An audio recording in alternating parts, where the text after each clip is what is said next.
Hello बच्चों, मेरा नाम है राजवंत सिंह और मैं आप सभी का स्वागत करता हूं परसेंटाइल बूस्टर बैच में। आज हम लोग करने वाले हैं लेक्चर 1 शॉर्ट में फिजिक्स का। हमारे पास लेक्चर है मैकेनिकल प्रॉपर्टीज ऑफ सॉलिड। अब हमारे पास second book of NCERT start हो चुकी है।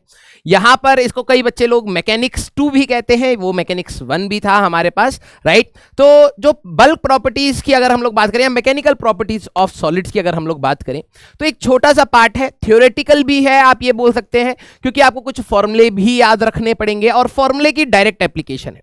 छोटा सा पार्ट है, कुछ क्वेश्चंस इंपॉर्टेंट है इसमें। मैं देख रहा था कि ज्यादा रिपीटेटिव फॉर्म ऑफ क्वेश्चंस नहीं है, लेकिन यस फॉर्मूला बेस्ड क्वेश्चंस हैं। अगर आप फॉर्मूले को ढंग से यूज कर रहे हैं तो आपके क्वेश्चंस आसानी से हो जाएंगे। थोड़े कैलकुलेटिव क्वेश्चंस भी आपको यहां पे मिल सकते हैं, लेकिन मेजॉरिटी अगर आप देखें तो फॉर्मूला बेस्ड क्वेश्चन है और क्वेश्चंस का वेटेज भी अच्छा खासा है। एक एक क्वेश्चन आपको हर साल में मिलेगा ही मिलेगा, तो हर शिफ्ट में मिलेगा इनफैक्ट। तो हमें आज ये वाला टॉपिक करना है जिसमें हमारे पास टॉपिक्स रहेंगे stress strain, modulus of elasticity, stress strain के हमारे पास ग्राफ एंड एनर्जी डेंसिटी। एक छोटा सा पार्ट है। प्लीज आप इस लेक्चर को स्टार्ट करने से पहले अपना थ्योरेटिकल पार्ट, फॉर्मूले वाले की बल्क मॉडुलस क्या आता है, शेयर मॉडुलस क्या आता है, ये सारी चीजें एक बार आप फॉर्मूले वाइज देख लीजिएगा, उसके बाद ये आपको आसान लगेगा। तो चलिए बेटा करते हैं लेक्चर की शुरुआत। पहला क्वेश्चन है, 2 wires are made of same material. ध्यान से समझना बेटा कि हमारे पास 2 वायर्स हैं जिनका सेम। अब बात है कि यहां पर आपके होमवर्क वाले जो मैं क्वेश्चन कह रहा था वो नहीं होंगे, आपको साइड बाय साइड पॉज करके करना है। रीजन है क्योंकि फॉर्मूला है, उसी में छोटे मोटे मॉडिफिकेशन है। मैं ये नहीं कह सकता ये सिमिलर टाइप का क्वेश्चन पूछ लिया गया है। अब फॉर्मूला ही सेम है तो अब सारे ऐसे तो फिर सारे ही सिमिलर हो जाएंगे। एक क्वेश्चन मैं कराऊंगा, सारे आपको दे दूंगा, बनता नहीं है। तो इसीलिए आप सारे क्वेश्चन को खुद से पॉज करके ट्राई करेंगे, ठीक है। 2 wires are made of same material and have the same volume. हमारे पास 2 वायर्स हैं, अगर मटेरियल आपका अगर सेम है बेटा, ध्यान से समझना, तो उनकी basic properties like resistivity same हो जाएगी, डेंसिटी सेम हो जाएगी। यंग मॉडुलस मटेरियल डिपेंडेंट है, तो हमारे पास बल्क प्रॉपर्टीज की बात कर रहे हैं तो यंग मॉडुलस इन दोनों का सेम है और वॉल्यूम इन दोनों का सेम है, ठीक है। हमारे पास ये दे दिया गया। However wire 1 has a cross sectional area A, इसका area of cross section A है, and wire 2 has cross sectional area 3a। तो ऑब्वियस सी बात है इनका लेंथ हमारे पास सेम नहीं हुआ होगा, क्योंकि अगर आप वॉल्यूम की बात करें बेटा तो वॉल्यूम होता है हमारे पास एरिया ऑफ बेस इनटू, अगर रॉड की बात करें इनटू लेंथ हमारे पास रहेगा। क्या है ये? हाँ अच्छा, गंजे हो गए ना तो बाल चिपक रहा, वो मतलब ये तार हमारे खोपड़ी पे चिपक रहा, ठीक है। तो वॉल्यूम एरिया इनटू लेंथ है। तो अगर हम लोग बात करें इसका लेंथ अगर मैं L ले रहा हूं तो ऑब्वियस सी बात है इसका लेंथ आपका L/3 हो जाएगा, तभी वॉल्यूम हमारे पास मैच करेगा, ठीक है। तो if the length of the wire increases by delta x on applying a force, अगर आप इस पे फोर्स लगा रहे हैं F, इस पर अगर आपने फोर्स लगाया, मान लीजिए आपने यहां पे रोक रखा है, इस पे आपने फोर्स लगाया, तो इसका जो इलोंगेशन है दैट इज डेल्टा एक्स, ठीक है। How much force is needed to stretch the wire और 2 बाय द सेम अमाउंट, ठीक है। दोनों का इलोंगेशन सेम होना चाहिए। तो फॉर्मूला अगर आप देखें तो Young modulus is force upon area delta L/L होता है हमारे पास, है ना। अब ये कह रहे हैं कि इलोंगेशन ऑफ, पहले इलोंगेशन का फॉर्मूले की बात करें तो दिस विल बी FL/AY। अगर आप ध्यान से देखें तो एज पर क्वेश्चन उन्होंने कहा है कि दोनों मटेरियल का इलोंगेशन सेम हो जाए मेरे एंटरप्रेटर। तो इलोंगेशन अगर डेल्टा 1 और delta 2 of both are same तो आप ये कह सकते हैं, इन्होंने कहा है कि हाउ मच फोर्स, तो मान लेते हैं इस पे F डैश हम लोगों ने फोर्स लगाया है, तो ये हो जाएगा F इंटू L, इसका एरिया है A, यंग मॉडुलस है Y, और इसका नया फोर्स हमारे पास आ गया, ये लेंथ है L/3, एरिया है 3a, क्योंकि मटेरियल सेम है तो Young modulus will be same, ठीक है। तो अगर आप देखें तो Y से Y गया, A से A गया, L से L गया। अगर आप देखें तो F is equal to F dash by 9 आ जाएगा, तो F डैश जो आएगा that will B 9 times the F, तो this will be your answer. तो 9F अगर आप देखें तो सी ऑप्शन आपका आंसर होगा। चला जाए अगले क्वेश्चन पर। अगला क्वेश्चन है, a solid sphere of radius are made of soft material of bulk modulus के, ठीक है। आपका एक सॉलिड स्फीयर है जिसका रेडियस आपका R है, इसका बल्क मॉडुलस के हमारे पास दे रखा है। जो भी गिवन है बेटा आप प्लीज उसको लिख लीजिए, क्योंकि बार बार क्वेश्चन रीड नहीं करना पड़ेगा। Bulk modulus is given as K, ठीक है। फिर इन्होंने क्या दिया है, is surrounded by liquid in a cylindrical container, आपने इसको एक कंटेनर में रख दिया है और हमारे पास यहां पर लिक्विड भरा हुआ है, ठीक है, इधर है हमारे पास लिक्विड, ठीक है। Cylindrical container, a massless piston of area A floats on the surface. आपका यहां पर एक पिस्टन है, इस टाइप से आप पिस्टन मान सकते हैं, जिसका area is a which is on the surface of the liquid covering entire cross section of the cylindrical container, ठीक है। When a mass m is placed on the surface of the piston, अगर आपने यहां पर m मास को यहां रख दिया है, थोड़ा सा फ्लूइड का कंसेप्ट यूज हो जाएगा, ठीक है। तो हमारे पास placed on the surface of the piston to compress the liquid, the fractional decrement in the radius of the sphere is। अब जरा देखो, ऑब्वियस सी बात है, जब आप इस पे रखोगे तो इन पॉइंट पे पास्कल लॉ के आपके हिसाब से इन पॉइंट पर जो प्रेशर जनरेट होगा, pressure will be force upon area, तो that will be mg by area A, यही वाला एरिया आएगा, है ना। और पास्कल्स लॉ ने क्या बोला था कि अगर आप लिक्विड में किसी भी पॉइंट पर प्रेशर बढ़ाते हैं तो वो इक्वली ट्रांसमिट हो जाता है सारे पॉइंट्स पर। तो इस स्फीयर पे कहीं ना कहीं इन सारे सरफेस पॉइंट्स पर जो हमारे पास प्रेशर लग रहा है वो यही लग रहा होगा। और आपको बल्क मॉडुलस का फॉर्मूला पता है, minus P divide by delta V by we हमारे पास होता है। माइनस हम कब यूज करते हैं, जब वॉल्यूम हमारे पास कम हो रहा हो, प्लस आप कब यूज करते हैं, जब वॉल्यूम हमारे पास इंक्रीज हो रहा हो। जैसे मान लो पहले से प्रेशर था, मैं हटा दूंगा तो ये बॉल वापस आएगी, तब हमारे पास वॉल्यूम इंक्रीमेंट होगा, तब आप नेगेटिव यूज नहीं करेंगे। तो हमारे पास डेल्टा आर बाय आर चाहिए। जरा देखना, वॉल्यूम अगर आप देखें तो स्फीयर है तो 4/3 पाई आर क्यूब होगा। अगर हम लोग डेल्टा वी बाय वी की बात करें तो ये आपका कितना आएगा, 3 डेल्टा आर बाय आर, यही तो आ जाएगा, है ना।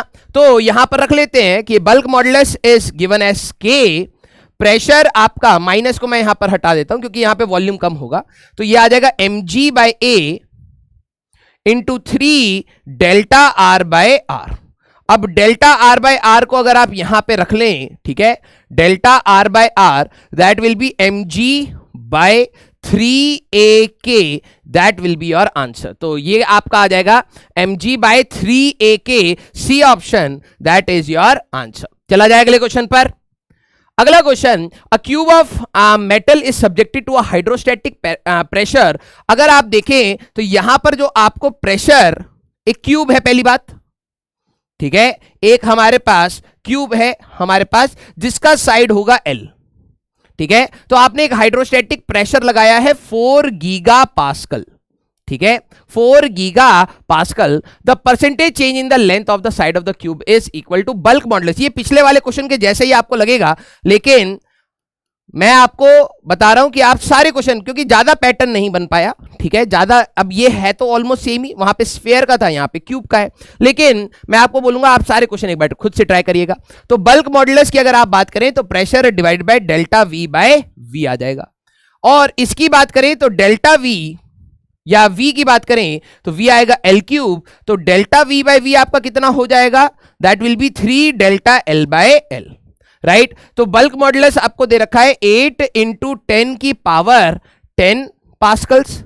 अब बात आती है सर गीगा क्या होता है, तो चलिए इसको, क्योंकि ये और टर्म्स में आ सकता है, अगर आप देखें तो आपके लिए मिली, ठीक है, मिली, माइक्रो, ठीक है, कौन कौन से टर्म आ सकते हैं, माइक्रो, हमारे पास नैनो, पीको एंड फेम्टो, ये आपके आते हैं, ठीक है।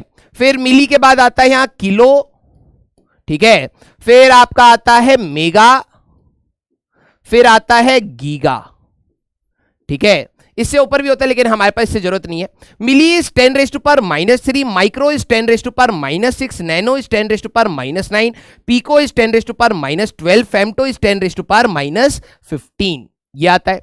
Kilo is 10 raise to power 3, mega is 10 raise to power 6, giga is 10 raise to power 9, ठीक है। तो आपको ये ऑर्डर याद रखना है। तो अगर आप देखें तो गीगा पास्कल है तो 4 into 10 raise to power 9 Pascal's आपने यहां पर लगाया है, ठीक है। तो ये आ जाएगा आपका 4 इंटू 10 की power 9 divided by 3 into delta L by L। तो अगर आप देखें तो हमें फ्रैक्शनल चेंज या percentage change, the percentage change in the length, ठीक है, तो डेल्टा L बाय L निकाल लेते तो आपका कितना आएगा 4/3 इंटू 8 इंटू 10 की पावर 10 इंटू 10 की पावर 9, और परसेंटेज चेंज निकालने के लिए 100 से और मल्टीप्लाई करते तो ये आता 1/6 इंटू हमारे पास 10, है ना, क्योंकि आप 100 से और मल्टीप्लाई करते तो ये 11 हो जाता, कट के हमारे पास 10/6 हमारे पास आएगा, ठीक है। तो दैट विल बी 1.66 के आसपास, ठीक है, परसेंटेज में। तो 1.67% का हमारे पास चेंज आएगा, that will B C option, ठीक है। तीन क्वेश्चन का सी ऑप्शन आ गया, तो इसका मतलब ये नहीं है अगले का भी सी होगा, बेटा दिमाग ज्यादा नहीं लगाना है। अगला क्वेश्चन है हमारे पास, the normal density of the material is rho, ठीक है। आपकी डेंसिटी गिवन है, दैट इज रो, ठीक है, okay. And its bulk modulus of elasticity is, bulk modulus आपको जो दे रखा है, ठीक है, bulk modulus that is given as K, ठीक है। हमारे पास the magnitude of increase in the density of the material when pressure P is applied uniformly. Obvious सी बात है, जब आप प्रेशर को इंक्रीज करेंगे तो वो बॉडी कॉन्ट्रैक्ट करेगी या कंप्रेस हो जाएगी, वॉल्यूम कम हो गया, मास सेम है, तो ऑब्वियस सी बात है डेंसिटी में इंक्रीमेंट आएगा। तो इन्होंने हमसे क्वेश्चन में क्या पूछा है, the magnitude of increase in density of the material when pressure P is applied uniformly on all the sides. तो बल्क मॉडुलस के फॉर्मूले में अगर मैं बात करूं तो बल्क मॉडुलस का जो फॉर्मूला है that is pressure upon delta V by we हमारे पास होता है। और अगर आप देखें तो डेंसिटी, ठीक है, is equal to mass upon volume, m upon volume. अगर आप वॉल्यूम में चेंज करेंगे तो ऑब्वियस सी बात है डेंसिटी में चेंज आएगा, मास का तो चेंज रहेगा नहीं। तो अगर मैं rho equal to m by v लिखूं तो डी डेल्टा के टर्म में लेते हैं, delta rho bye row is equal to minus of delta v bye v। Minus आपको क्या बताता है, वॉल्यूम अगर कम होगी तो डेंसिटी बढ़ेगी, तो आपको ये माइनस नहीं रखना है, ठीक है, क्योंकि हम लोग पहले से ही यहां पर माइनस को कंपनसेट करके चल रहे हैं। तो आपके लिए जो प्रेशर है आपने लगाया है P, है ना, प्रेशर जो आपने लगाया है दैट इज P। तो अगर आप देखें तो ये हो जाएगा delta rho bye row is equal to P divided by bulk modulus is K, हमारे पास यही आ जाएगा, ठीक है, P डिवाइडेड बाय K। और हमसे कितना पूछा है, परसेंटेज चेंज है या क्या। The magnitude of increment delta rho, अगर आप देखें तो यहां से मैं लिख देता हूं delta rho is equal to P into rho bye K, P into rho bye K हमारे पास आएगा। तो P into rho bye K, आप यूनिट्स एंड डायमेंशन से भी जा सकते हैं, डायमेंशन एनालिसिस से लगा सकते हैं, ठीक है, क्योंकि इन्होंने ऑर्डर चेंज कर रखा है। जब भी ऑर्डर चेंज कर रखा हो तो एक ऑप्शन होगा जो सही होगा, तो उसकी डायमेंशनली सही आएगी तो आप उससे भी जा सकते हैं, लेकिन आपको बेसिक अप्रोच भी क्लियर होना चाहिए। चला जाए अगले क्वेश्चन पर। सॉरी बेटा। An object is located at 2 km beneath the surface of the water. If the fractional compression delta v by v is 1, मतलब परसेंटेज चेंज दे दिया 1.36%, ठीक है, the ratio of hydraulic stress to the corresponding hydraulic strain will be equal to, ठीक है। अब question में पहले देखो जरा यहां पर क्या दे रखा है, ऑब्जेक्ट इज लोकेटेड, एक सरफेस ऑफ वाटर से 2 किलोमीटर की गहराई पर एक हमारे पास बॉडी है। तो ऑब्वियस सी बात है कि जब भी आप किसी लिक्विड में रखेंगे तो प्रेशर एच रो जी होता है, जितना आप पानी के नीचे जाएंगे उतना ही प्रेशर में हमारे पास इंक्रीमेंट होगा। तो यहां पर इसका delta V by we into 100 जो आपको दे रखा है दैट इज गिवन एज 1.36। तो डेल्टा वी बाय वी आपका कितना आ गया, 1.36 डिवाइडेड बाय 100 आपका ये आ गया। अब देखो इन्होंने क्या बोला है, the ratio of hydraulic stress to the corresponding hydraulic strain. Hydraulic stress by strain, क्या आपको याद है कि हमारे पास स्ट्रेस बाय स्ट्रेन की अगर मैं बात करूं, हाइड्रोलिक मींस हमारे पास लिक्विड की वजह से जो आपका हाइड्रोलिक स्ट्रेस बाय स्ट्रेन है, तो वो कहीं ना कहीं यहां पर आपके लिए बल्क मॉडुलस आ जाएगा, है ना, बल्क मॉडुलस की आपको बात हो रही है। और अगर आप देखें तो हमारे लिए bulk modulus will be P divided by delta V bye V आपका होगा, ठीक है। अब इन्होंने देखो डेंसिटी ऑफ वाटर दे दिया है, G हमारे पास दे दिया है, ठीक है। अब हम लोगों को प्रेशर निकालना होगा, थोड़ा सा हाइड्रोस्टैटिक्स का यूज होगा। Pressure will B H row G हमारे पास यहां पर रहेगा प्लस PATM, ये एटमॉस्फेरिक प्रेशर भी हमारे पास रहेगा। तो चलिए बेटा हमारे पास जरा एक बार प्रेशर निकाल लेते हैं। प्रेशर की अगर आप बात करेंगे तो वो हो जाएगा PATM, ऑल्दो क्वेश्चन में मेंशन नहीं कर रखा है, लेकिन चलिए अभी लेके चलते हैं, ठीक है। तो ये होता है 10⁵ पास्कल प्लस हाइट है आपका 2 किलोमीटर, इंटू हमारे पास डेंसिटी इज 1000 इंटू 10, यही आ रहा है हमारे पास, है ना। हमारे पास डेंसिटी ऑफ 1000, जी की वैल्यू 9.8 लेने के लिए कह रहे हैं, ठीक है। तो 9.8 हमारे पास ये आ गया। तो ये आ गया आपका 10⁵ प्लस 9.8 इंटू 2, 1 2 3 4 5 6 इंटू 10⁶, ठीक है। तो ये 9.8 इंटू 2 19.6, ठीक है। 19.6 इंटू हमारे पास 10⁶, ठीक है। एक मिनट, एक बार देख लिया जाए। 2 किलोमीटर का डेप्थ था ना हमारे पास, तो 2000 मीटर्स डेंसिटी। तो क्या हम लोग पीएटीएम को लें? अभी के लिए मैं क्या करता हूं, क्योंकि क्वेश्चन में मेंशन नहीं है ना, इस वाले पार्ट को अभी नहीं लेते, चलिए देखते हैं, ठीक है। तो हमारे पास आ गया जो प्रेशर है दैट इज 19.6 इंटू 10⁶ पास्कल, ये आ गया, ठीक है। और हमारे पास 1.36, ठीक है। तो अब हमें बल्क मॉडुलस चाहिए था। Bulk modulus is 19.6 into 10⁶ divided by 1.36 divided by 100 हमारे पास आएगा। तो 19.6 इंटू 10⁸ डिवाइडेड बाय 1.36 अगर आप देखें तो हमारे लिए वैल्यू कितनी आएगी, 19.6 डिवाइडेड बाय 1.36। अगर आप देखें 14.41 इंटू 10⁸, ये हमारे पास आएगा।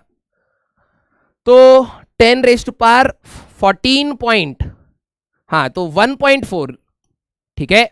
हमारे लिए जो वैल्यू आ रही है दैट इज 1.44 इंटू 10⁹, ठीक है। इस वैल्यू को आप कह सकते हैं कि 10 गुनी इससे वैल्यू है यार, ठीक है। अप्रोक्सीमेटली अगर आप देखें तो बल्कि ये 1 इंटू 10⁵ है। अगर मैं इसको रखूं तो 1.96, अगर आप ध्यान से देखें मैं क्यों इसको निगलेक्ट करने की सोच रहा था, 1.96 इंटू 10⁻ हमारे पास 7 होता, and this is approximately 2 into 10⁻7, ये 200 गुना से भी ज्यादा हो गया है ना। तो इसलिए मैंने एक बार सोचा कि इसको हटा के देखें, तो आपका आंसर मैच कर रहा है 1.44 इंटू 10⁹, ठीक है। तो आप डी ऑप्शन, एटमॉस्फेरिक प्रेशर आपका मेंशन भी नहीं है, तो आप पीएटीएम को यहां पर मत ही कंसीडर करिए, ठीक है। अगर उन्होंने बोला होता एटमॉस्फेरिक प्रेशर आप कंसीडर कर लीजिए तो आपके लिए थोड़ा सा और बेटर हो जाता कि आपको उस वैल्यू को कंसीडर करना पड़ता, ठीक है। तो pressure will B equal to H⍴G, ये आ गया हमारे पास, क्लियर। तो चला जाए अगले क्वेश्चन पर। अगला question, the bulk modulus of a liquid is, अगर आप देखें बल्क मॉडुलस से काफी क्वेश्चन आए हैं, 3 into 10⁻10 Newton per metre square, the pressure required to reduce the volume by 2%। तो डेल्टा वी प्रेशर पूछा है, delta V by we is into 100, 2/100 हो गया हमारे पास, ये 2% का है। तो प्रेशर जो आपको चाहिए होगा that will B bulk modulus into delta V by we, ठीक है। तो बल्क मॉडुलस इज 3 इंटू 10⁻10 बेटा, और ये आपका आ जाएगा 2/100, तो ये आ जाएगा 6 इंटू 10⁸ हमारे पास, C option that will be your answer. चला जाए आगे। अगला क्वेश्चन है, steel wire has a radius of 2 millimetre. एक स्टील की वायर है बेटा हमारे पास जिसका रेडियस है 2 into 10⁻³ metres, carrying a load. अच्छा, ये हमारे पास वर्टिकली है, इस प्रकार से बना लेते हैं कि हमारे पास एक वायर है, ठीक है, और इस पर हमारे पास जो लोड लगा दिया है दैट इज ऑफ 4 kg, ठीक है। इसका जो रेडियस गिवन है बेटा दैट इज 2 इंटू 10⁻³ मीटर्स, इस प्रकार से है, ठीक है, ये आ गया। Is hanging from a ceiling given that ji is equal to, आप जी की वैल्यू कितनी लेंगे, जी की वैल्यू इज 3.1 पाई मीटर पर second square. What will be the tensile stress that would be developed. अब टेंसाइल स्ट्रेस, टेंसाइल मतलब खिंचाव वाला स्ट्रेस की अगर आप बात करें तो वही मैंने कहा फॉर्मूला बेस है, आपको बस थोड़ा सा ध्यान रखना है, तो वो होगा फोर्स डिवाइडेड बाय एरिया, ठीक है। तो आपका फोर्स होगा mg डिवाइडेड बाय πr², ये होगा, राइट। तो अगर आप देखें m की बात करें तो 4 इंटू जी की बात करें जो इन्होंने दे रखा है 3.1 पाई, और पाई यहां पर भी है, और रेडियस की बात करें तो 2 इंटू 10⁻³ का स्क्वायर, कुछ इस प्रकार से, है ना। तो ये पाई और पाई हमारे पास कैंसिल आउट हो गया। 4 इंटू 3.1 डिवाइडेड बाय, ये बनेगा 4 इंटू 10⁻⁻6, ये कट गया। 3.1 इंटू 10⁻6 हमारे पास स्ट्रेस आएगा। 3.1 into 10⁻6 B option, that will be your answer. चला जाए अगले क्वेश्चन पर बेटा। अगला question, young modulus of to wires A and B. हमारे पास दो वायर्स है, Young modulus of A divide by young modulus of B, जो रेशियो है दैट इज 7:4। ठीक है, ये दे दिया है। Wire A is 2 metre long, तो लेंथ ऑफ वायर ए की अगर बात करें तो वो 2 मीटर दे रखी है। ठीक है हमारे पास, and has radius is equal to capital R. ठीक है, वायर बी, ये बी के लिए बात करें, length of wire B is 1.5 metre long and radius is 2 millimetre, तो 2 इंटू 10⁻³ मीटर्स हमारे पास ये हो गया। If the two wire stretch by the same length for a given load, आपने दोनों वायर पर फोर्स सेम लगाया, फोर्स इनका और इनका सेम है, इलोंगेशन इसका और इसका हमारे पास सेम है, then the value of R is closest to. देखो भाई फॉर्मूला ही लग रहे हैं मेजॉरिटी केसेस में, तो आपको ध्यान रखना है Young modulus is equal to force upon area delta L by L. ठीक है, क्योंकि आप यहां पे देख सकते हैं फोर्स और इलोंगेशन दोनों वायर का सेम है, तो मैं ये कह सकता हूं Young modulus is directly proportional to length upon area. तो रेशियो ले लेते हैं, Y A by Y B is equal to length of area of length of A by pi of R A का square, length of B pi of R B का square. आप ये कर सकते हैं। ठीक है, पाई से पाई चला गया, तो Y A by Y B की जो वैल्यू आपकी आ रही है, तो that is equal to L A by L B into R B by R A का स्क्वायर, कुछ इस प्रकार से आ रही है।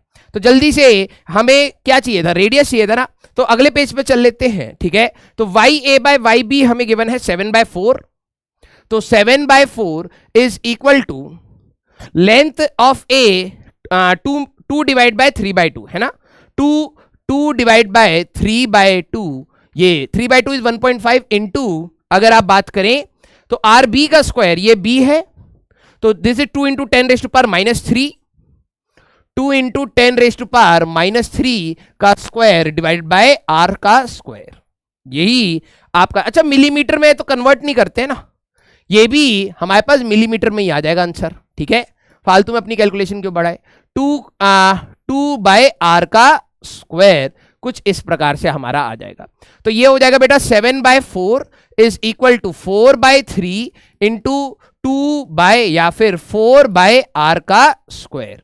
ठीक है, तो ये आपका हो जाएगा 721, या फिर आर स्क्वायर इधर ले आते हैं, R square is equal to हमारे पास 1664 डिवाइड बाय 21, यह आ जाएगा। तो आर की वैल्यू की बात करें तो अंडर रूट में 64 डिवाइड बाय 21, तो ये वाली वैल्यू हमारे पास कितनी आ रही है, 64 डिवाइड बाय 21, और इसका रूट अगर हम लोग कर ले 1.74 के आसपास। ठीक है, मिलीमीटर में आपका आंसर आ जाएगा। ठीक है, 1.74 के आसपास, डी ऑप्शन आपका आंसर हो जाएगा। ठीक है, कुछ बच्चे कहेंगे सर कैलकुलेशन। भाई देखो, जेई मेंस का जो 2023 का पेपर था ना, फिजिक्स की अगर मैं बात करूं, आधे घंटे का पेपर था। पूरे पेपर में आपको कैलकुलेशन आसान मिलेगी, 1-2 क्वेश्चन, क्योंकि अब आप सारे कैलकुलेशन वाले कर रहे हैं तो आपके दिमाग में रहेगा सर कैलकुलेशन कैसे करेंगे। आपके पेपर में बेटा सारी चीजें कैलकुलेटिव नहीं होती। केमिस्ट्री में कम से कम 10 क्वेश्चन ऐसे होंगे ऑर्गेनिक के और इनऑर्गेनिक के जो थियोरेटिकल होंगे, मतलब आपको कैलकुलेशन नहीं करनी। आपके फिजिक्स में भी कम से कम 7-8 क्वेश्चन ऐसे होंगे जो आपके कैलकुलेशन नहीं होंगे, कंसेप्ट बेस्ड होंगे। आपको अगर कुछ क्वेश्चन में कैलकुलेशन करनी पड़ जाएगी तो आपको यह मान के चलना है कि वो करनी ही चाहिए, क्योंकि वो 4 मार्क्स आपको दिला रहे हैं। तो आपको थोड़ा सा टाइम लेना होगा, वहां पे कैलकुलेशन करनी पड़ेगी। आपको ये नहीं है कि आपके साथ नाइंसाफी हो रही है, ये हम लोगों ने भी अपने टाइम पर करा है, आपको भी अपने टाइम पर करना ही पड़ेगा। तो आपको प्लीज पेशेंटली रख के क्वेश्चन को सॉल्व करना है। ठीक है, चला जाए आगे।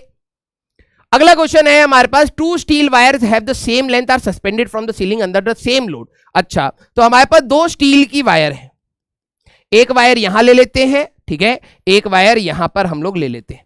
पहली बात, इन्होंने जो जो गिवन है, 2 स्टील वायर्स, दोनों ही स्टील वायर है तो यंग मॉडुलस दोनों का सेम होगा। ठीक है, हमारे पास सेम लेंथ है, लेंथ भी इन दोनों के सेम है। Are suspended from the ceiling under the same load, तो इनके ऊपर जो फोर्स लग रहा है यहां पर फोर्स भी इन दोनों पर सेम ही होगा। If the ratio of the energy stored per unit volume is, अब जरा देखो, एनर्जी स्टोर्ड, एनर्जी पर यूनिट वॉल्यूम क्या होता है आपके लिए, एनर्जी डेंसिटी। ठीक है, एनर्जी डेंसिटी। अब इसके फॉर्मूले आपको याद होने चाहिए। अगर आप देखें तो ये होता है half into stress into strain. ये वाला फॉर्मूला आप याद कर लिए, half into stress into strain, that is your energy density. और अगर आप देखें दूसरे फॉर्मूले जैसे स्ट्रेस का स्क्वायर बाय 2y, अगर आपको याद नहीं है तो आप क्या रखें, y is equal to stress upon strain होता है बेटा। ठीक है, तो अगर मैं स्ट्रेस को हटा दूं यहां से तो यह आ जाएगा y इंटू स्ट्रेन, तो दूसरा फॉर्मूला आएगा half into y into strain का स्क्वायर। ये भी आपका एनर्जी डेंसिटी का फॉर्मूला है। और दूसरा आ जाता है, अगर आप स्ट्रेन को हटा दें तो यह आ जाएगा स्ट्रेस बाय y, तो ये हाफ 2y, या मतलब स्ट्रेस का स्क्वायर, अरे इंक खत्म होगा का ना, तो स्ट्रेस का स्क्वायर डिवाइडेड बाय 2y, ये भी आपकी एनर्जी डेंसिटी होती है। जो भी फॉर्मूला हमें सूटेबल लगेगा वो बताना है। अब इन्होंने क्या दे रखा है, if the ratio of their energy stored per unit volume, mu से हम लोग दिखा लेते हैं, mu of 1 by mu of 2, यही दे रखा है। Energy density is 1:4, energy density का ratio 1:4, the ratio of their diameter is. ठीक है भाई, देखो कौन सा फॉर्मूले में जाने में बेटर रहेगा, वो इस वाले फॉर्मूले में जाने में बेटर रहेगा, क्योंकि स्ट्रेस में आपका फोर्स, देखो मटेरियल दोनों का सेम है तो यंग मॉडुलस सेम हो गया। स्ट्रेस में फोर्स होता है तो फोर्स अपॉन एरिया, फोर्स दोनों पे सेम है, एरिया से हम लोग डायमीटर पर आ सकते हैं। तो अगर आप यहां पर देखें तो μ1 बाय μ2 की जो वैल्यू है दैट इज गिवन एज 1:4, तो ये आपका क्या हो जाएगा, ध्यान से देखना, पहले वाले का होगा हाफ 1/2y स्ट्रेस ऑफ 1 का स्क्वायर डिवाइडेड बाय 1/2y, क्योंकि मटेरियल सेम है, स्ट्रेस ऑफ 2 का स्क्वायर। आप ऐसे कर सकते हैं, तो 1/2 स्क्वायर रूट ले लें तो stress of 1 divided by stress of 2 आपका आ जाएगा। स्ट्रेस क्या होगा, force upon area of 1, force upon area of 2, क्योंकि दोनों पर आपने फोर्स सेम लगाया था। ठीक है, तो हमारे पास ये कट गया, तो ये आ जाएगा 1/2 is pi of D square by d2 का square by 4 upon pi of d1 का स्क्वायर बाय 4। तो ये फिर से मलबा हट जाएगा, तो यहां पर आपका आ जाएगा 1/√2 is equal to d2 bye d1। तो हमें क्या रिपोर्ट करना था बेटा, the ratio of the d1 by d2 हमें रिपोर्ट करना है। ठीक है, तो d1 बाय d2 की जो वैल्यू आएगी दैट इज इक्वल टू √2:1, तो ये आपका रेशियो रहेगा √2:1 का। तो A option that will be your answer. चला जाए आगे। अगला question, a body of mass 10 kg is attach to one end of a wire of length. ठीक है, अच्छा, तो हमारे पास एक वायर है, मान लीजिए इस प्रकार से। ठीक है, और इसके ऊपर हम लोगों ने 10 kg यहां पर लगा दिया है। ठीक है, 10 kg हम लोगों ने यहां पर लगा दिया है। लेंथ हमें गिवन है 0.3 मीटर्स, ये हमें गिवन है। ठीक है, the maximum angular speed in radiance per second. अब जरा देखो क्वेश्चन क्या है, इस क्वेश्चन को स्टार मार्क कर लेना, 2-3 बार घुमा है ये क्वेश्चन। ठीक है, हम लोग इसको कितने ओमेगा से घुमाएं। ठीक है, rotated about the other and in a space station, gravity आपको कंसीडर नहीं करनी, स्पेस स्टेशन मतलब जी की वैल्यू आप 0 लेके कहने की बात है। ठीक है, ब्रेकिंग स्ट्रेस, जो आपका ब्रेकिंग स्ट्रेस है वो इन्होंने दे रखा है, दैट इज 4.8 इंटू 10⁻⁷। भाई देखो, ब्रेकिंग स्ट्रेस क्या होता था, एक ऐसा मटेरियल के अंदर स्ट्रेस जिसके बाद मटेरियल खड़ाक से टूट जाए, वो होता है ब्रेकिंग स्ट्रेस, या अल्टीमेट स्ट्रेस भी आपको बोला जा सकता है क्वेश्चन में। ठीक है, तो इस मटेरियल के अंदर अगर घुमाओगे, लॉजिकली देखो, जब आप घुमाओगे तो इस पे सेंट्रीफ्यूगल फोर्स लगेगा mL², तो इस रॉड के ऊपर ये फोर्स खिंचाव क्रिएट करेगा, तो इसके अंदर स्ट्रेस डेवलप होगा, है ना, इसके अंदर हमारे पास स्ट्रेस डेवलप होगा। ये स्ट्रेस बढ़ते बढ़ते अगर ब्रेकिंग स्ट्रेस के साथ मैच कर गया, इफ स्ट्रेस इन वायर, ये कई बार आ गया है तो मल्टीपल टाइम्स है, 2-3 बार तो आपको क्वेश्चन मिल ही जाएगा। Stress in wire reaches up to reaches up to breaking stress, तो हम ये मान सकते हैं material will break, material will break. लेकिन एक्चुअली में इसके ऊपर मैं एक और चीज बताता हूं, जब आप मटेरियल को ब्रेकिंग स्ट्रेस तक ले जाते हो, इसके बाद स्टार्ट होता था नेकिंग रीजन, मतलब मटेरियल खिंचना स्टार्ट होता है। कुछ मटेरियल होते थे ब्रिटल, कुछ मटेरियल होते थे डक्टाइल, ठीक है। ब्रिटल मतलब जो अचानक से टूट जाते थे। याद करो इसका ग्राफ, अगर आपने स्ट्रेस स्ट्रेन का ग्राफ बनाया हो तो वो कुछ ऐसे जाता था, ऐसे। अगर ये वाला पार्ट आपका ज्यादा है तो वो ज्यादा खींचेगा, तो नेकिंग रीजन की बात हो जाएगी। और अगर ये वाला पार्ट आपका छोटा है तो वो अचानक से टूट जाएगा, तो ब्रिटल नेचर की बात हो जाती है। तो ये वाला ग्राफ से भी क्वेश्चन आया हुआ है वैसे, ठीक है। दो मटेरियल दे देंगे इस प्रकार से, कौन मेलिएबल है कौन ब्रिटल है। जिसका नेकिंग रीजन जो ज्यादा खींचे जा रहा है वो मेलिएबल हो गया भाई, ठीक है, या डक्टाइल हो गया। जो अचानक से टूट जाता है, ब्रेकिंग स्ट्रेस तक पहुंचते ही अचानक से टूट जाए, दैट इज अवर ब्रिटल, ठीक है। जैसे ग्लास का एक आपका एग्जांपल होता है।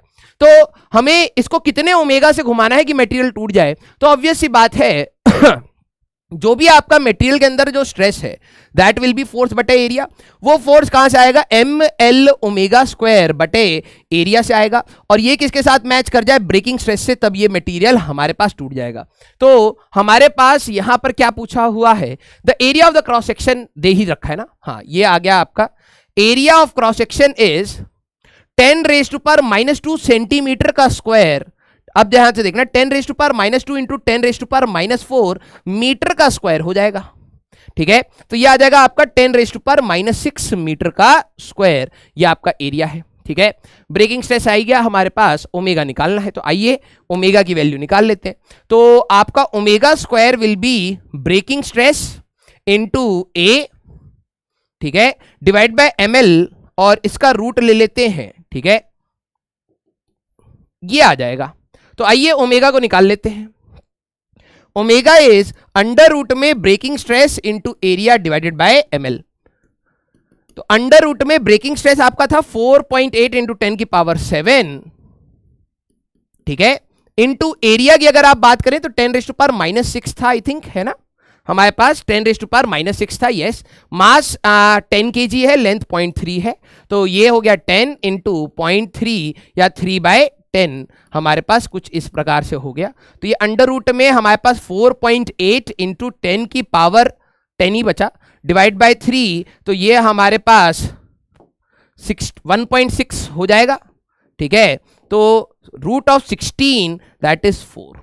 तो हमारे पास omega is 4 radians per second, ठीक है, ऑप्शन नहीं है, ये इंटीजर वाले में होगा, ठीक है, 4 radians per second, that will be your answer. चला जाए अगले क्वेश्चन पर। अगला question, 2 separate wires A and B are stretched by 2 millimetre and 4 millimetre.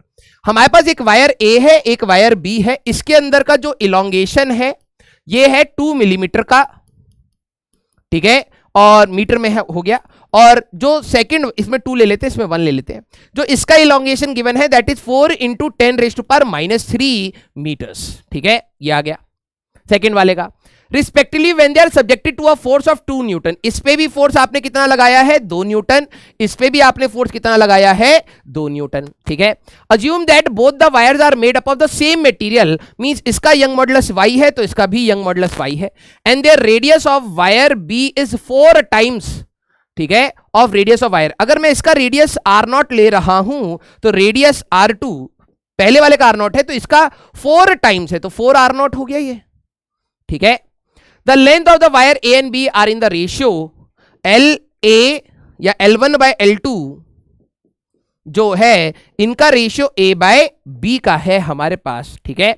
Then A/B can be expressed as 1/x, तो x की वैल्यू आपको रिपोर्ट करनी है। तो हमारे पास यंग मॉडुलस का फॉर्मूला है भाई, young modulus is force upon area delta L/L, ठीक है।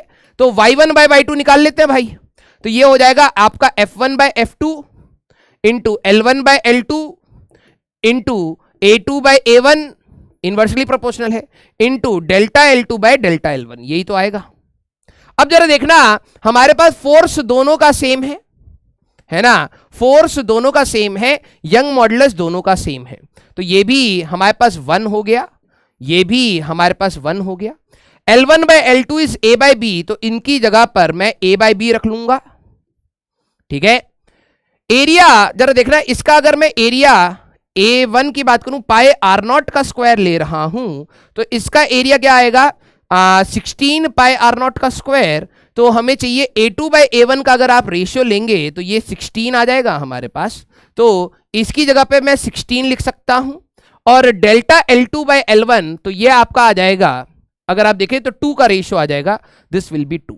ठीक है, तो हमें A बाई बी का लेना है, तो यहां पर आप 1 लिख लीजिए, यहां पर 1 लिख लीजिए, इंटू A बाई बी। ठीक है, हाँ, then A by B expressed as 1 by X, तो इसको मैं 1 बाई एक्स ही लिख लेता हूं, हमें तो x निकालना है ना। ठीक है, ये हो गया आपका 16, और ये आका हो गया आपका हमारे पास 2, है ना। 1 1 A बाई बी को x लिख लिया, ये आपका हो गया 16, और L2 बाई L1 का अगर रेशियो लेंगे तो 2, तो 32, x की वैल्यू आपकी आ रही है 32। That will be your answer. Clear, चला जाए अगले क्वेश्चन पर बेटा। अगला question, the length of the metal wire is L1, ये I1 क्यों लिखा है, ये L1 होगा बेटा। ठीक है, ये L1 है, ये L2 है, ये L1 है, ये L2 है। ठीक है, हाँ, और ये L2 होगा। ठीक है, the length of the metal wire is L1 when the tension in it is T1। अगर आपके मटेरियल में एक टेंशन है T1 तो लेंथ है L1, and tension is T1, and L2 when tension is T2, the natural length of the wire is. ठीक है, अब लॉजिकली जरा देखना, मान लेते हैं कि हमारे पास जो नेचुरल लेंथ है, नेचुरल लेंथ जो हमारे पास है दैट इज L0, हमें नेचुरल लेंथ ही पूछा है। ठीक है, जब आपने टेंशन T1 लगाए तो यंग मॉडुलस की वैल्यू क्या होगी, T1 डिवाइडेड बाय एरिया आपका जो भी है।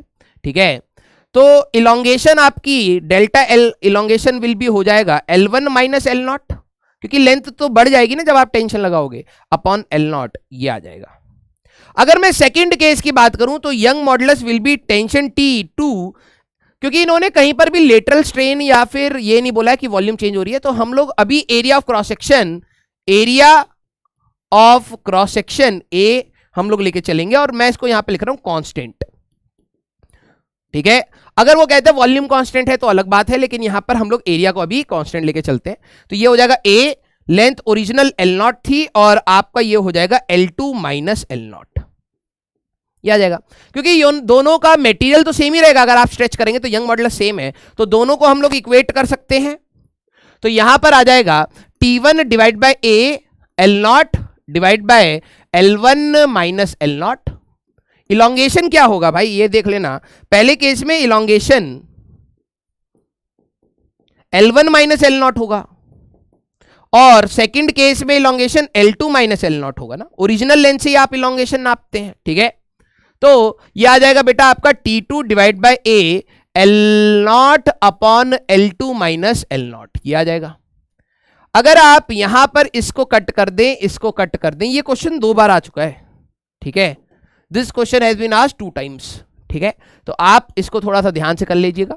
T1 divide by L1 minus L0 is equal to T2 divide by L2 minus L0, cross multiply कर दें तो T1 L2 minus T1 L0 equal to T2 L1 minus T2 L0।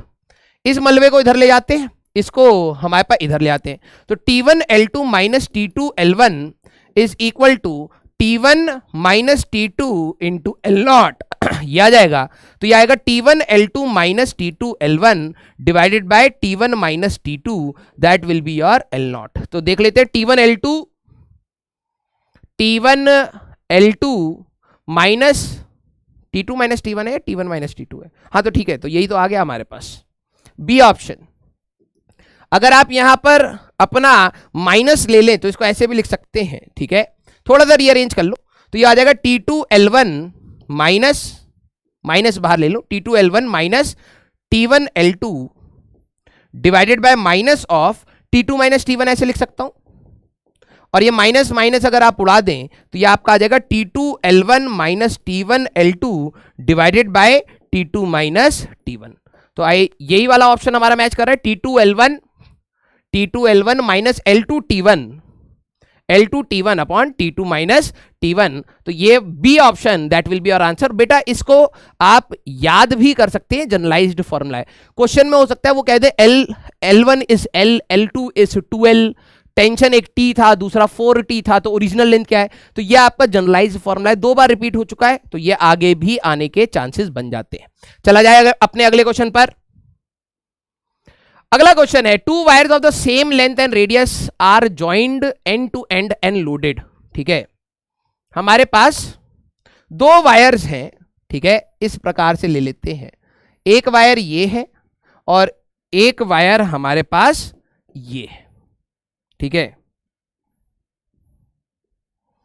एक wire ये है, एक वायर ये है, of the same length हमारे पास ये आ गया। ठीक है, रेडियस भी सेम है, आर मान लेते हैं, end to end and loaded, आपने यहां पर अपना एक फोर्स एफ लगा दिया है। ठीक है, the Young modulus of the material of the 2 wires are y1 and y2।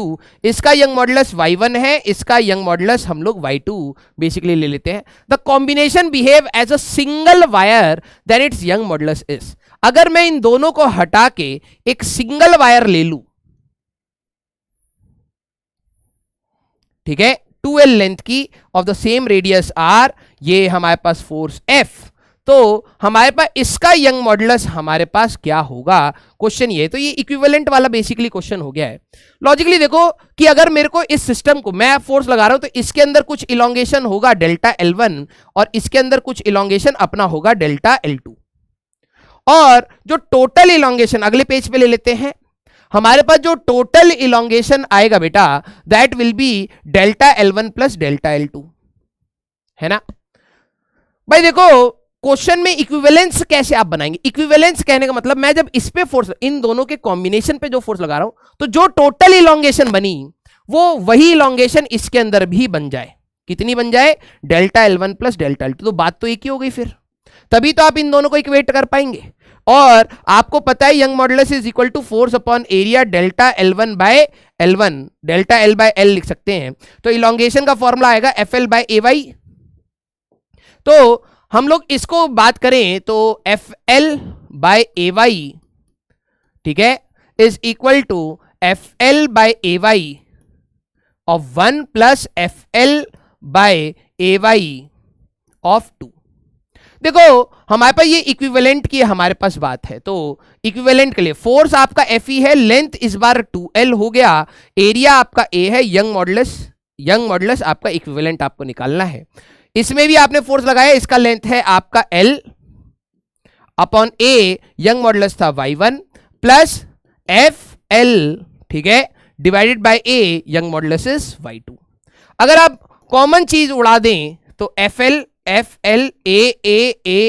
FA, तो यहां पर क्या बचेगा? 2 by y equivalent is equal to 1 by y1 plus 1 by y2। तो ये आपका आ जाएगा 2 बाय, इधर लिख देते हैं, 2 by y equivalent is equal to हमारे पास y1 plus y2 divide by y1 y2। तो y इक्विवेलेंट की अगर आप बात करें 2y1 y2 divide by y1 plus y2, ये आपका आंसर बेसिकली होगा। ठीक है, इस रिजल्ट को आप याद भी रखें। तो आपका ये सी ऑप्शन है ना, y1 y2 डिवाइड बाय 2 था या 2y1 y2, हाँ, तो ये option C option that will be your answer. चला जाए अगले क्वेश्चन पर बेटा। अगला क्वेश्चन है 2 ब्लॉक्स। इस प्रकार के क्वेश्चन आपको 2-3 बार मिल जाएंगे, पुली ब्लॉक सिस्टम एंड ऑल, जैसे वो रोटेट करने वाला मैकेनिक्स से जोड़ देंगे वो, ठीक है। तो ये आपका 2-3 बार आपको ये इस प्रकार के क्वेश्चन भी मिलेंगे, तो इसको प्लीज आप ध्यान से एक बार देखिएगा। 2 blocks of mass 3 kg and 5 kg are connected by a metal wire going over a smooth pulley, ठीक है। The breaking stress of the wire is, देखो इन्होंने फिर से breaking stress आपका दे दिया है, and that breaking stress is 24 divided by pi into 10 raised to power 2। ये इसका न्यूटन पर मीटर स्क्वायर दे रखा है। What is the minimum radius of the wire? हमारे पास इस वायर को टूटने से रोकने के लिए मिनिमम कितना रेडियस होना चाहिए। तो यार देखो लॉज ऑफ मोशन का क्वेश्चन है, एक्सेलरेशन आप डायरेक्टली अब आप लिख सकते हैं, that will be net force divided by net mass, ठीक है। तो नेट फोर्स आपका कितना आ जाएगा 5g minus 3g divided by 5 plus 3। तो ये आपका आ जाएगा हमारे पास 2g, g की वैल्यू कितनी है 10 लेनी है ना, ठीक है। 2g डिवाइड बाय 8 हमारे पास, तो 10 डिवाइड बाय 4 और हमारे पास या 5 5/2 ये आ गया आपका। ठीक है, अब बात आई एक्सेलरेशन आया, तो जो आपकी ये वायर है ना बेटा, जो आपकी यहां पर पुली पर जो वायर है, इसके ऊपर इस ब्लॉक और इस ब्लॉक में जो टेंशन है वही मटेरियल के अंदर स्ट्रेस डेवलप कराएगा। तो किसी की भी इक्वेशन लिख लीजिए, ये नीचे जा रहा होगा ए से, तो यह आएगा 5g minus T equal to 5a। तो अगर आप देखें तो 5g minus 5a is equal to T. तो यहां पर हम लोग पहले टी निकाल लेते हैं, तो 5 into G minus A is equal to T. तो 5 इंटू जी की वैल्यू 10, ए की वैल्यू 5/2 इक्वल टू टी। तो ये आपका 25 इंटू 20/15/2, हमारे पास टी 75/2 इक्वल टू टी। ये आपका टेंशन आ गया। अब इन्होंने कहा है कि वायर का रेडियस क्या होना चाहिए। तो भाई देखो, ब्रेकिंग स्ट्रेस मटेरियल हमारे पास मिनिमम कितना हो, breaking stress is equal to force perpendicular divide by area. तो ये कितना दे रखा है, 24/पाई, कुछ ऐसे ही दे रखा था, है ना। 24/पाई इंटू 10⁻², इक्वल टू फोर्स आपका टेंशन है that is 75/2 into area is πr²। यही आ जाएगा, है ना हमारे पास, राइट। तो अगर हम लोग देखें तो पाई से पाई कैंसिल आउट हो गया हमारे पास, ठीक है। और 24 इंटू 2 इंटू 100 डिवाइडेड बाय 75, या r² इधर ले आते हैं, r² will be 75 divided by 2 into 24 into 100 यह आएगा। और r की वैल्यू की अगर हम लोग बात करें तो ये रूट में आएगा। तो ऑप्शन हमारे पास मिलीमीटर में है, सेंटीमीटर में है, ठीक है। तो यहां पर वैल्यू आपकी आ जाएगी 75 डिवाइडेड बाय हमारे पास 48, ठीक है। और हमारे पास इन रूट ले ले 1.25 डिवाइड बाय 10 आ जाएगा। इसका अगर हम लोग देखें तो ये मीटर में आएगा, ठीक है। तो ये आ जाएगा 1.25 divided into 100 centimetre divided by 10। तो ये आपका कट जाएगा, तो 12.5 सेंटीमीटर आपका ऑप्शन होना चाहिए। 12.5 सेंटीमीटर, 1.25 1250 12.5, ये D option that will be your answer. तो बेसिकली वो क्या रहा है, जब भी वायर ब्रेकिंग स्ट्रेस में जैसे ये चलेगा तो इस वायर के अंदर बेटा एक टेंशन डेवलप होगा, वही टेंशन अगर उसके अल्टीमेट स्ट्रेस को पहुंचा देगा तो वायर टूट जाएगी। तो हमें कम से कम कितना रेडियस रखना है कि वो ना टूटे। तो हम लोगों ने पहले अपना टेंशन निकाला और उसको अपने ब्रेकिंग स्ट्रेस से मैच कर दिया। अगर आप देखें तो ये वाला क्वेश्चन, जो ये वाला क्वेश्चन है और वो रोटेट करने वाला क्वेश्चन में कोई डिफरेंस नहीं है, इनमें कोई डिफरेंस नहीं है। तो ये सिमिलैरिटी है लेकिन कोई ज्यादा भी नहीं, क्योंकि यहां का तरीका आपका सर्कुलर मोशन का था, वहां पे लॉज ऑफ मोशन का था, तो इसलिए मैंने इनको सेम कैटेगरी में नहीं रखा है, ठीक है। चला जाए अपने अगले पार्ट पर। जरा ये देखना, ये वाला क्वेश्चन जेईई मेंस 2021 का। Wire W1 and W2 are made up of the same material having the breaking stress. अच्छा ओके, तो इन्होंने कहा है कि दोनों का सेम मटेरियल है, मींस यंग मॉडुलस और वो सब सारी सेम है। तो ब्रेकिंग स्ट्रेस दोनों का कितना है, 1.25 into 10⁹ newton per metre square. W1 and W2 have the cross sectional area. अच्छा, W1 ये वाला है, ठीक है। तो क्रॉस सेक्शनल एरिया दे रखा है, तो A1 कितना है हमारे पास, 8 इंटू 10⁻⁻7 मीटर स्क्वायर में ही है। और A2 की अगर आप बात करेंगे बेटा तो वो कितना दे रखा है, 4 इंटू 10⁻⁻7 ये दे रखा है, ठीक है। Masses of 20 kg and 10 kg hang from them as shown in the figure। अच्छा, ये पहले से आपने 20 kg और 10 kg टांग रखा है। The maximum mass that can be placed. अब क्वेश्चन देखना, हमें मैक्सिमम मास कितना प्लेस करना होगा पैन में, ठीक है, विदाउट ब्रेकिंग द वायर। कोई सी भी वायर टूटनी नहीं चाहिए। जी की वैल्यू आप क्या ले ले, हमारे पास 10 ले ले। तो कोई सी भी वायर ना टूटने के लिए हम लोग कितना यहां पर पैन में वजन रख सकते हैं। अच्छा क्वेश्चन है, ठीक है, क्योंकि ऐसा नहीं कि टफ है, अच्छा मींस कई बच्चों से जल्दबाजी में गलती हो सकती है, तो ये ट्रिकी आप कह सकते हैं, ठीक है। तो इसको थोड़ा सा पेशेंटली करना है। अब जरा देखना, ब्रेकिंग स्ट्रेस पता है तो हम लोग ये निकाल लेते हैं कि मटेरियल को तोड़ने के लिए कितना फोर्स चाहिए। इसके लिए F मैक्स कितना होगा पहले के लिए निकाल लेते हैं, और F मैक्स 2 इस वायर को तोड़ने के लिए कितना फोर्स चाहिए, दोनों को कैलकुलेट आउट कर लेते हैं। तो ब्रेकिंग स्ट्रेस जो होगा तो ये मैक्सिमम फोर्स बाय एरिया की बात होगी, ठीक है। तो एफ मैक्स 1 अगर मैं बात करूं तो ब्रेकिंग स्ट्रेस इनटू एरिया कर लिया जाए, तो यहां पे ले लेते हैं एफ मैक्स 1 आपका कितना आएगा, दैट विल बी 1.25 इंटू 10 की पावर 9 इंटू 8 इंटू 10 की पावर -7 यह आएगा। और एफ मैक्स 2 की अगर मैं बात करूं सेकेंड वाले के लिए आ जाएगा 1.25 इंटू 10 की पावर 9 इंटू 4 इंटू 10 की पावर -7। अगर आप यहां पर देखेंगे तो ये वाली वैल्यू आपके लिए कितनी आ रही है बेटा, 1.25 इंटू 8, ये तो हमारे पास 1000 के आसपास आ जाएगा ना, 10 और 10 इंटू 10 की पावर 2 1000 न्यूटन आ जाएगा। और इसकी अगर आप बात करेंगे तो ये 500 न्यूटन आ जाएगा, है ना, 1.25 इंटू 4, ठीक है, इंटू 500 न्यूटन। अब जरा क्वेश्चन को एनालाइज करना जो गलती ना हो। जो आपकी ये वाली वायर है, अभी इस पे मैं इसका एक और डायग्राम बना देता हूं, ठीक है, सो दैट आप समझ पाए। जो आपकी पहले से ये वाली वायर है इसके ऊपर 20 केजी आपने यहां लगा रखा है, ठीक है, और जो आपकी ये वाली वायर है आई थिंक इस पे आपने कितना लगा रखा है, 10 केजी आपने यहां लगा रखा है, ठीक है। और यहां पर आपका एक वेइंग पैन, हमें इधर कितना मास रखना है कि कोई सी भी वायर ना टूटे, मैक्सिमम हम कितना रख सकते हैं। इसका जरा देखना कि इसका मैक्सिमम फोर्स होता है 1000 न्यूटन, ये 1000 न्यूटन तक झेल सकता है, उसके बाद ये टूट जाएगा, और ये 500 न्यूटन तक झेल सकता है, उसके बाद ये टूट जाएगा। अगर आप देखें ऑलरेडी अभी इस पे कितना है, 20 और 10 30 केजी अभी अप्लाई हम लोगों ने कितना कर रखा है, दैट इज 300 न्यूटन। तो ऑब्वियस सी बात है ये तो नहीं टूटेगा। और इस पे आपने, क्योंकि देखो इस वाली वायर को खींचने वाला इसका ही है, तो आप इस पे कितना अप्लाई कर रहे हैं, दैट इज 100 न्यूटन अप्लाई इतना है। इनमें से सबसे पहले कौन सी वायर टूट सकती है, नीचे वाली, क्योंकि वो कितना झेल सकती है 500 न्यूटन। अगर आपने 500 न्यूटन से ज्यादा कर दिया तो ये टूट जाएगी, यही तो बात है ना, है ना।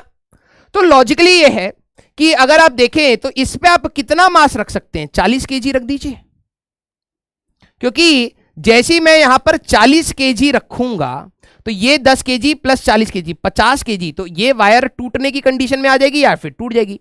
तो हमें एक्चुअली में स्लाइटली लेस देन 40 केजी अगर रख दें, स्लाइटली लेस देन 40 केजी अगर हम लोग रख दें तो हमारे पास ये वाली वायर नहीं टूटेगी। और अगर ये नहीं टूटी तो देखो 40 केजी 40 50 60 70, तो 700 न्यूटन इस पे लगाओगे आप उस समय, तो ये तो अभी नहीं टूट रही है, 1000 न्यूटन तक झेल सकती है, ये तो नहीं टूटेगी। टूटने के चांसेस इसी के थे, तो मैक्सिमम हम कितना रख सकते हैं, 40 से हल्का सा कम। तो आप वैसे बोलेंगे तो यहां पर कितना मैक्सिमम मास, अब 39.99999999 वाला भी इसको नहीं तोड़ पाएगा, 40 वाला तोड़ देगा। लेकिन अब आंसर में हम क्या मार्क करेंगे, 40 Newton, that will be your answer. अब कुछ बच्चे कहेंगे सर इसमें तो टूट जाएगा, मैंने कहा यस आपकी बात सही है, 40 न्यूटन पे एग्जैक्टली हम लोग ब्रेकिंग स्ट्रेस तक पहुंच चुके हैं, वो टूट जाएगा। लेकिन आप क्या रिपोर्ट करेंगे, अगर हमें मैक्सिमम की बात है तो हम लोग यही कहेंगे 40 मैक्सिमम है भाई, उससे ज्यादा या उतना ही पे टूट जाएगा। तो हमें रिपोर्ट के माध्यम से अगर मैं बात करूं तो 40 न्यूटन ही आपका जवाब बन सकता है, ठीक है। चला जाए आगे। अगला question, in an experiment to determine the Young modulus steel wire of 5 different length, ठीक है, हमारे पास 1 2 3 4 5 मीटर्स, हमारे पास वायर के लेंथ है 1 2 3 4 5 मीटर्स, ठीक है, but of same cross section area आपका सेम है, were taken and curves between the extension and load were obtain, ठीक है, एक्सटेंशन एंड लोड, ठीक है, अच्छा एक्सटेंशन वर्सेस लोड होगा एंड स्लैश लोड, ठीक है, एक मिनट रुकना बेटा, एक्सटेंशन स्लैश, क्योंकि यहां पर आपको दे रखा है, जरा ये देखना, एक्सटेंशन डिवाइडेड बाय लोड, ठीक है, the slope extension by load of the curves were plotted with the wire. अच्छा यहां पर आपने ये प्लॉट किसका किया है, extension versus load of the curve were plotted with the wire length and the following graph is obtain if the Young modulus of the given steel is इतना, the value of X is. आपको यहां से Young modulus basically calculate out करना है। अब बात आती है सर करें कैसे, सर ये वाला ग्राफ तो टीचर्स नहीं पढ़ाते, मैंने कहा नहीं पढ़ाई, लेकिन ये आपके कॉमन सेंस की भी बात है। अगर देखो यार कभी भी आपको कोई ग्राफ दिया जाएगा तो या तो एरिया या तो स्लोप, यही चीजें हो सकती हैं। दिख भी रहा है स्ट्रेट लाइन है तो कहीं ना कहीं स्लोप की बात होगी। सर एरिया से क्या होगा, आप निकाल के देखिएगा कि एरिया की अगर आप बात करेंगे तो ये आपको देगा एक्सटेंशन बाय लोड, मतलब delta L by F into L की वैल्यू आपको देगा।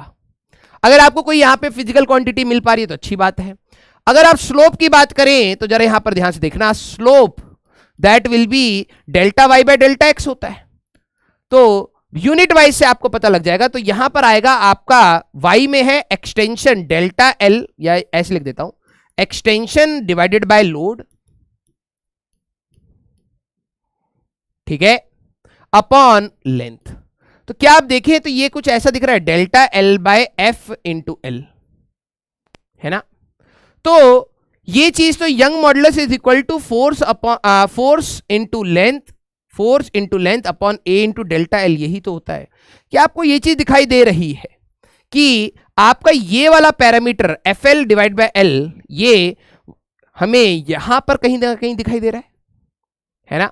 तो मैं यहां पे कह सकता हूं y is equal to 1 by A, और ये है इंटू 1 बाय स्लोप, यही तो यंग मॉडुलस हो गया। और आपको क्वेश्चन में क्या पूछा था, यंग मॉडुलस, एरिया आपको गिवन है, स्लोप आप निकाल सकते हैं। तो यहां पर अगर मैं बात करूं, Young modulus is equal to 1 by area into 1 by slope. अब इसमें कोई, अब ये तो सर हमें क्लास में नहीं पढ़ा है, मैंने भी नहीं पढ़ा है, कोई नहीं पढ़ाएगा इसको, ये अब आपका कॉमन सेंस है जो आप प्रैक्टिस, क्वेश्चन की प्रैक्टिस से निकालते हैं, ठीक है।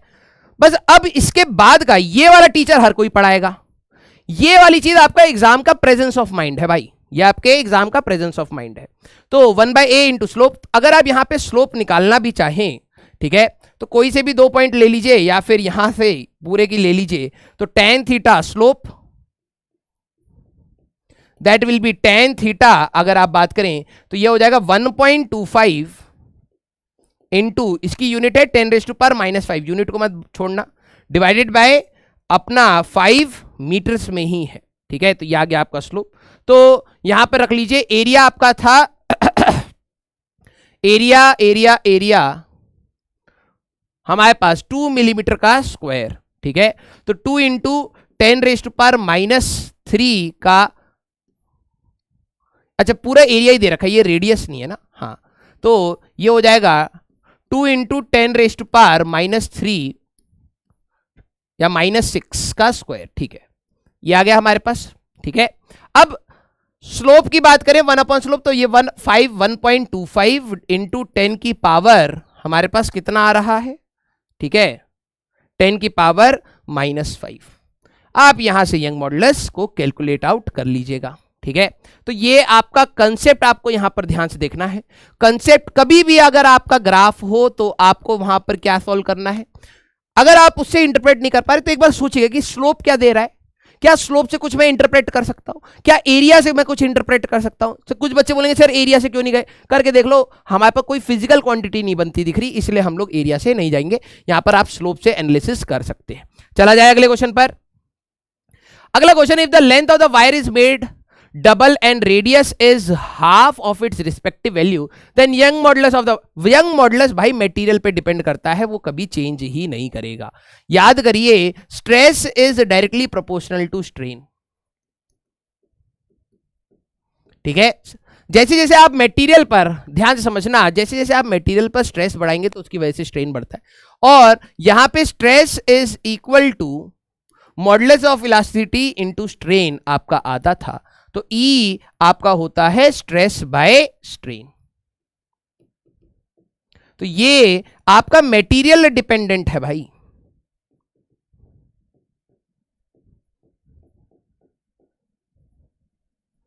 मटेरियल डिपेंड, जैसे रेजिस्टिविटी मटेरियल डिपेंड, लेकिन अगर आप एक एल लेंथ, जैसे याद करो रेजिस्टेंस का फॉर्मूला, ठीक है, resistance is equal to rho L by A, ये मटेरियल पर डिपेंड कर रही है। एक कॉपर का एक छोटा सा डब्बा कॉपर का है, एक कॉपर का बड़ा सा डब्बा है, ध्यान से सुनना, क्योंकि मटेरियल सेम है तो दोनों की रेजिस्टिविटी सेम होगी, लेकिन लेंथ एरिया ये सब चेंज है तो रेजिस्टेंस वेरी हो जाएगा, ठीक है। तो रेजिस्टिविटी आपका जिस प्रकार से मटेरियल डिपेंडेंट है वैसे भी यंग मॉडुलस भी मटेरियल डिपेंडेंट है। इन्होंने कहा है if the length of the wire is made double and radius is half of its respective value then Young modulus will never change, ये आपका हमेशा सेम रहेगा। क्लियर। चला जाए अगले क्वेश्चन पर।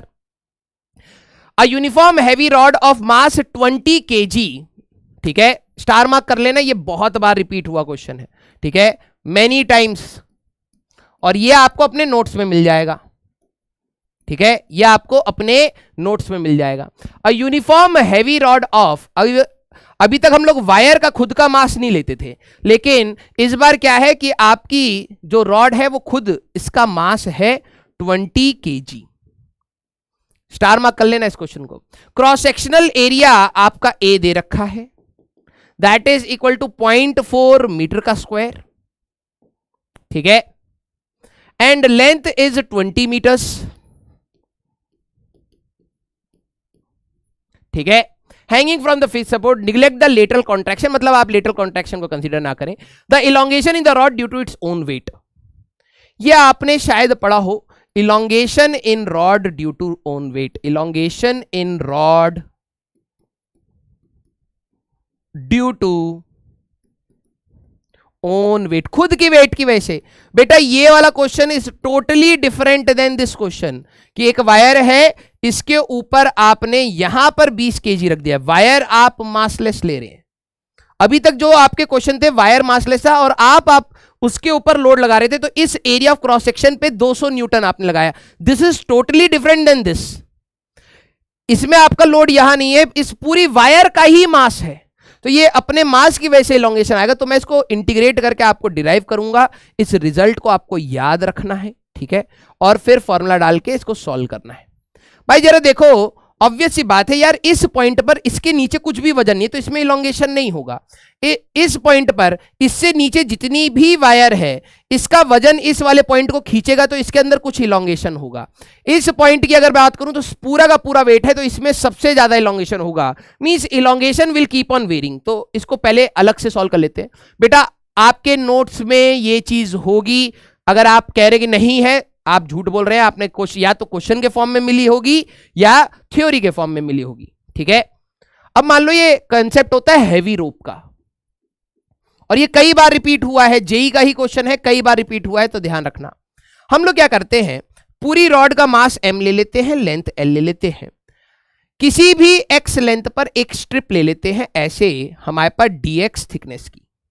अगर मैं इस स्ट्रिप की बात करूं, ध्यान से देखना, इस dx थिकनेस की स्ट्रिप की बात करूं, ठीक है, इस dx थिकनेस की स्ट्रिप की बात करूं, तो इससे नीचे जितना भी ये वाला रॉड था इसका वजन कितना होता, ये होता m/l इंटू एक्स इंटू जी, है ना। इसका वजन यूनिटरी मेथड लगाते हैं ना कि सर l लेंथ पर मास है, m पर यूनिट लेंथ पर हो जाएगा m/l, तो x लेंथ का मास कितना होगा m/l इंटू एक्स इंटू जी। वेट मास की अगर आप बात करें तो ये, तो वेट कितना होगा इसका m/l इंटू एक्स इंटू जी। सर अभी तक तो हम लोग यहां dx रखते थे, रट लो। और अरे भाई जो ये वाला पार्ट है इसका वजन, ध्यान से सुनना, इसका वजन ही इसको खींचेगा, इसको खींचेगा, टेंशन लगाएगा, ठीक है। तो ये इसके अंदर एक इलोंगेशन होएगा, वो इलोंगेशन की अगर मैं बात करूं तो मैं उस इलोंगेशन को कह देता हूं dz। ध्यान से समझना, dz is small elongation in strip of length dx due to weight of hanging part, जो भी इससे नीचे हैंगिंग पार्ट है उसकी वजह से, तो उसमें उसका वेट कितना है ये।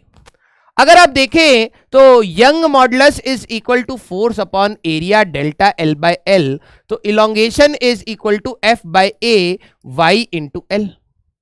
तो इस स्ट्रिप के लिए अगर मैं इलोंगेशन की बात करूं तो इस dl की जगह मैं dz लिखता, फोर्स इसका लिखता m/l इंटू एक्स इंटू जी लिखता, एल इसका खुद का लेंथ कितना है, dx है, अपॉन ए इसका area a Young modulus y। Clear? तो ये आपका फंक्शन बनता है, that is dz is equal to हमारे पास m/l g a into Y x dx। कुछ इस प्रकार से देखो, mg/l/a/y mg/l/a/y x dx। आपका x कहां से कहां चेंज हो जाए बेटा, आपका पहला स्ट्रिप यहां आ जाए, x की वैल्यू 0 से बढ़ते बढ़ते आप स्ट्रिप रखें स्ट्रिप रखें स्ट्रिप रखें, आखिरी आपका स्ट्रिप यहां आ जाए which is x equal to l। तो आपका सब में इलोंगेशन आ जाएगा। तो z टोटल अगर मेरे को इलोंगेशन चाहिए तो इंटीग्रेशन ऑफ dz करना पड़ेगा, इंटीग्रेशन ऑफ mg/l/a/y हमारे पास x dx फ्रॉम 0 से l करना पड़ेगा। अगर आप देखें कांस्टेंट चीज बाहर ले आएंगे l/a/y और ये हो जाएगा l²/2, तो ये आ जाएगा mg हमारे पास l mgl और 2ay। अब आपको सारी वैल्यूज पता है, कंसेप्ट को याद, सर ये इतना क्वेश्चन एग्जाम में करना है, ऑल्दो ये आपकी थ्योरी में होता है। तो कभी भी अगर आपके लिए एक हैवी रोप का केस आ जाए तो आप क्या ले लीजिए कि इसका जो सेंटर ऑफ मास पर जो वजन है mg पूरी वायर का, क्योंकि आपको इलोंगेशन चाहिए तो इलोंगेशन होगा आपका f into L divide by a into Y. इसी को जरा एनालाइज करें, ठीक है? ये याद करने का तरीका है, आप इसका खुद का वजन mg ले लें, लेंथ की जगह l/2 ले लें और a इंटू वाई कर दें। समझे? ऑल्दो ये आता कहां से, इंटीग्रेशन से आता है, ये आता कहां से, इंटीग्रेशन से। लेकिन आप इसको इसके सेंटर ऑफ मास पर l/2, अब ये पंगा है सर इसकी लेंथ तो l है ना, वही मैं इंटीग्रेशन से जाओ, फिर जाओ, इतना समय अपना एग्जाम में लगाओ क्योंकि आपने थ्योरी नहीं पढ़ी फिर, ठीक है? और अगर आपको याद रखना है तो ये हो गया। अब बात आती है क्वेश्चन की, तो इन्होंने हमारे पास क्वेश्चन में पूछा था कि भाई elongation in the rod due to its own weight, तो वो होता है mgl/2ay। आपका मास कितना है 20 इंटू 10 इंटू लेंथ आपका 20 metres divided by 2 into area is हमारे पास 2 इंटू 4/10, ठीक है, into Y Y Y Young modulus is 2 into 10 की पावर 11। सॉल्व कर लेंगे, you will get your answer. तो ये क्वेश्चन कई बार रिपीट हुआ है, तो ये आपके हाथ से नहीं जाना चाहिए, ठीक है? तो मेजॉरिटी जो काम वाले क्वेश्चंस हैं वो मैंने बताया, इसके बाद छोटे छोटे क्वेश्चंस भी हैं जो आपको और भी प्रैक्टिस करनी है, ठीक है? नेक्स्ट चैप्टर हमारे पास रहेगा फ्लूइड्स। तो इससे पहले कि आपके पास वो लेक्चर आए, प्लीज, क्योंकि फ्लूइड्स एक थोड़ा सा बड़ा है तो उसका लेक्चर हो सकता है 1.5 घंटे से ज्यादा चला जाए, लेकिन मैं आप सभी लोगों को बोलूंगा इंपॉर्टेंट क्वेश्चंस की एनालिसिस हमें वहां पर करनी है। तो आप सभी लोग क्या करें, आप सभी लोगों को अपनी थ्योरी को अच्छे से रिवाइज करके रखना है, ठीक है? तो अपन लोग मिलेंगे नेक्स्ट क्लास में। Till then tata, bye bye, take care, पढ़ते रहिए, मचाते रहिए।